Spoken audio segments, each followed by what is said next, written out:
my name is Ari, and I'd like to welcome you to my channel. I talk about my opinions on books, and hopefully I can give you good recommendations. Before I get started, I would just like to ask you to please like and subscribe. I would really appreciate it. So today, I'm not gonna lie, I had a bad reading month. This is my wrap-up. I only read 4 books. I DNF'd 3, and I'm gonna start off telling you the books that I did finish, and then at the end I'm going to go over my DNFs. But it wasn't that good of a month, unfortunately, but I'm just gonna get started. So first off, I read The Ballot of Songbirds and Snakes. I did not like this book that much. I'm glad I own it because it's part of the Hunger Games series, and I'm glad I read it because of that. And I think overall, it felt like that was the true story of Snow. So if you didn't know, that this is following Snow's perspective in the Hunger Games and how he got to be the person that he is and the situations that took place. And I feel like this was taking place over a lot of time, and he starts off being a mentor for someone that is in the Hunger Games for kind of a school project, and then seeing his relationship with her develop, and then seeing what happens afterwards. And overall, I thought the beginning, like 3/4 of it, were pretty boring. Then the last 1/4 I was really happy with and I was satisfied with, but overall I gave it 3 stars. It was kind of a letdown for me. I didn't connect with him as a character, and I think that it is possible to connect with villains. It's not too hard of a feat to make your villains good characters, layered characters, complicated characters, but this one, he always was kind of a bad guy, and at the end he just became more of a bad guy.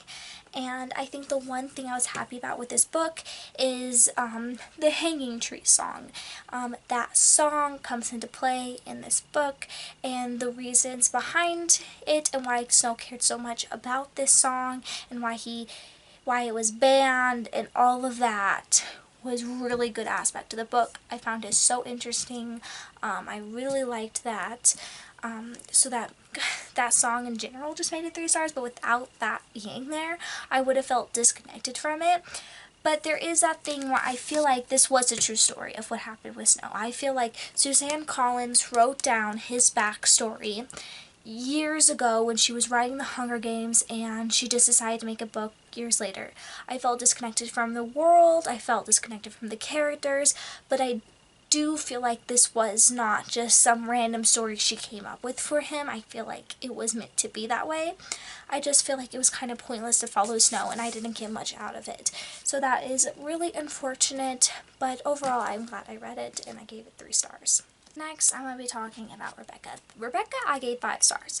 So it's about this woman who marries a man almost immediately after meeting him, maybe like a month or 2 in it, and that's not a spoiler, it happens at the beginning of the book. And then she goes to his house, and his late ex-wife is still feels very present in the house. Everyone's kind of obsessed with her, everyone keeps mentioning her, and we're watching our main character kind of come to terms with what happened and like really trying to understand the situation, let it go and move on from it, you know, because she just starts feeling like Rebecca's this overwhelming force and that she'll never be good enough, but how everything wraps together, really wrapped together well, and I really enjoyed it. I really enjoy this main character. She never gets named, only Rebecca has a name in this, and yeah, so overall I absolutely loved this book. It's one of my favorites of all time, and I really cared about the characters and the situation, and at first it didn't feel like a romance at all, but at the end it did. You know, I don't think that's the point though. It's meant to be a suspense or thriller, and the romance I don't think was meant to be a romance, if you know what I mean, but at the end it kind of does start feeling like that, and you get the warm fuzzy feelings a little bit. So overall, loved Rebecca. Next, The Way of Kings. After going over my list, I'm starting to feel like I did have a good reading month because this is also probably one of my favorite books of all time. So we're following 3 characters, basically. One of them was kind of a leader in a war, not like the leader, but like he led a group in the war, and then he gets turned into a slave, and we're watching his journey. And then there's Shalon, who is an artist, and she goes to this place to work under this woman and to learn from her and become better educated, but she does have some ulterior motives, Shalon does. And then there is Dalinar, who used to be a tyrant. He used to be a horrible person, and now he's trying to become a really good person, and he's kind of coming to terms with himself and figuring out what he needs to do, and also people think he's going insane. Can't talk for some reason. But that is what we're following, and we're following it in this world where there's these high storms, and there's this war that keeps going on, and like every so often another war happens, and it's prophesized, and these characters I think are really important part of the situation going on. And then at the end I started to feel like everything was connecting together and starting to make sense. So I really, really enjoyed that aspect of it.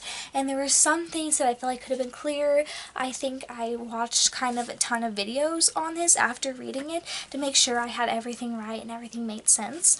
And everything I think I was right about, but I just feel like it could have been clearer in some ways because I was kind of unsure about what was happening with the Lost Radiants and the Desolations and what that all meant. But I think I figured it out, and it's really good. To be honest, a lot of people say, like, you should go into, like, these books not knowing much and go into them just, like, getting absorbed by the world and then slowly finding out how things happen. In my opinion, I think it's a lot easier to go in knowing the basics of it, knowing kind of what this world is about, so it's easier to fall into, and it's not that, what the hell are they talking about right now, because I'm so confused. So, this was also 5 stars. Then I read The Kingdom of Back, and I think I gave it 3 stars. I actually gave it 4 stars. Just looked in my notes. But this is kind of a story about Mozart's sister. So if you know, Mozart is a famous pianist and artist, and he has a sister, and she's not very, in the history books as much as him, and she's just as good as an artist. So we're kind of watching her journey and his journey together as they're like discovering their love for music. We're following their relationship and you're connecting to them, and they keep getting sick. And then there's also this magical world, so it's like magical realism where they came up with it, but it's also like you don't know if it's real or not. And I think I felt very disconnected from that part of the story. I didn't really like it that much. Because I didn't really care about what was going on and who those people were, because I didn't know if they were real or not real or whatever. And maybe I don't like magical realism, maybe that's just not part of what I like, but I didn't like that part of the story. But watching their relationship grow and seeing like how she deals with being kind of forgotten, it's very interesting, and I liked that a lot. It was kind of on the edge of 4 stars, it was almost 3, but I did connect with the characters, and the ending was really good, and I felt like tied things together. It might be a little disappointing for some people, but I thought it tied things together. So those are the 4 books I finished this month. So 2 of them are my favorite all time, and 2 of them were mediocre. So that's probably a good reading month. I just felt, not that good about it because I usually read at least 5 books at the least each month. But I think I'm kind of in a reading slump, and I think that I focused a lot on Starlight Archive, and that's a big book, and that's why I was kind of not reading as much. But yeah, that's how I feel about this month. And I'm starting to realize it's better to read good books, more good books, and less bad books. Quality over quantity, basically. Now I want to talk about the 3 books I DNF'd. First one, I'll Meet You There. I DNF'd this one fast. I got into it, and I couldn't care less about this girl. And here's the thing. I hate it in books when... Okay, so I rarely read contemporary books, and this was a contemporary book. and sometimes the characters do something that very much like makes me disconnect with the story, and the way she talked and cussed, and it was a little too real for me, and I just didn't like it. You know, I like annoying characters, like, you know, if they, I don't mind if they cuss or anything, but I'm just saying that it was too connected with the real world. Like, it could have been happening in this town, and I like fantasy books, I guess, or historical fiction or something, but I did not like it, did not connect with it, and I already knew who the romance was with, and I already knew I couldn't care less. So that's where I'm at on that. Then I started reading Great and Terrible Beauty. I think I got like a fifth the way through this, and I just wasn't feeling it at all. And that, you know, part of my goals this year was to DNF more, and if I'm a little bit into a book and I know I'm not going to really like it, then I might as well quit. So I quit. And yeah, I just did not like it. So I'm not going to be finishing that. Then the last one that I started and didn't finish was Ninth House. This one I got at least 50% in, and I think that I would have enjoyed it if maybe I was reading at a different time, but at the same time I don't know. I don't think it's my type of story. I kind of connected to the main character in her background story, and I felt really bad for her, but all I cared about was her background story. I didn't care about any of the current day stuff that was going on, and it's kind of like a magical book, and it's taking place at a college. I think it was Harvard or one of the really big schools, and she just was seeing dead people all the time. They're called Greys, and it had an interesting premise, but it was also a contemporary book, and I just don't connect with contemporary unless under certain circumstances, and I do, but usually don't connect with them depending. So I did not like this one that much, and I got 50% through, so I thought this was a good time to DNF, and I did. I just wasn't that thrilled about picking it up each time, so that's not ever good. But that is my August wrap up. 4 books read, 3 in DNFs, and hopefully next month will be a lot better.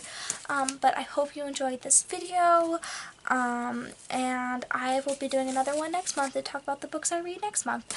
And I upload every single Thursday, and I'll see you next time. Bye.